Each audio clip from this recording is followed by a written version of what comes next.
வணக்கம். இன்னைக்கு மெய் எழுத்துக்கள் பார்க்க போறோம். அடிப்படை தமிழ்ல மெய் ஓசைகள் நம்ம 18 மெய் எழுத்துக்கள் சொல்றோம். இப்ப வல்லினம் இக்கு, இச்சு, இட்டு, இத்து, இப்பு, இரு. இப்ப சங்கம் இல்ல, இங்க மக்கள், மக்கள் இக்கு, பேச்சு இச்சு, சட்டம் இட்டு, யுத்தம் இத்து, ஏப்பம் இப்பு, மாற்றம் இரு. இப்ப மெய்யெழுத்துக்களுக்கு ஓசை இல்லைன்னு சொன்னேன். ஆனா இந்த ஓசைகள் எல்லாமே முன்னாடி இக்கு அப்படின்னு சொல்லும் போது இந்த அழுத்தம் தான் முன்னாடி ஈங்கிற ஓசை உயிர் சாயலை பெற்று வருது. சரிங்களா?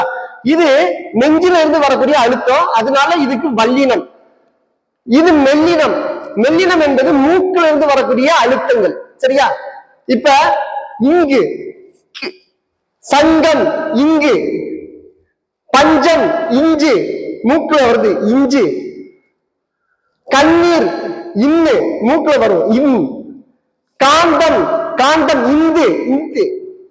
தும்மல் இம்மு, இம். மன்னர் இன்னு, இன்னு. இந்த இங்கு, இஞ்சு, இன்னு, இந்து, இம்மு, இன்னு எல்லாமே மூக்கில் வரக்கூடிய அழுத்தங்கள், அதனால மெல்லினம்.